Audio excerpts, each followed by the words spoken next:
ভাই কি করবো ভাই, শরম হয় ভাই। ভিডিও কেমনে বানাবো, একটা ভিডিও বানাইয়া ছাড়তে যে কষ্ট ভাই, আপনারা বলবেন না, আপনারা লাইক কমেন্ট শেয়ার করেন না, এত কষ্ট করে ভিডিও বানাই। তাই আমি একটা কথা কই, আমি এই নতুন ইউটিউব চ্যানেল খুলছি, আমার ইউটিউব চ্যানেলে লাইক কমেন্ট শেয়ার করবেন বেশি বেশি ভিডিও, তাহলে ভিডিও ছাড়বো আমি। এখন মেইন কথায় আসি, এই ভিডিও বানানোর মেইন কারণ এটাই যে এই কাস্টমটা খেলতে গেছিলাম র্যান্ডম কাস্টমে গেছি ভাই, 2-3টা হেডশট মারছি, তারপর আমাকে হ্যাকার করা শুরু করে দিয়েছে।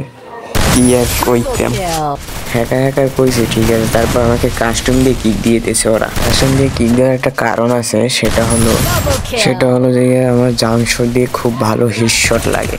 এইরকম জাম্পশট দিয়ে কোনো প্লেয়াররাই কোনো শট দিতে পারে না। আমি অনেক পরিশ্রম করতে শট দিতে হইলে আমি পারি, তার জন্য প্লেয়ারে আমার হ্যাকার বলে। দেখো এই কত সুন্দর শটটা দিছি, শটটা খাইয়ে হ্যাকার কয় আমারে। তোমাদের একটা কথা বলার ছিল, আমার ইউটিউবে একটা ব্যানার বানিয়েছি, দেখো তোমাদের পছন্দ হয়নি, পছন্দ যদি না হয় কমেন্ট বক্সে বলে দিও, তাহলে আমি চেঞ্জ করে দেবো।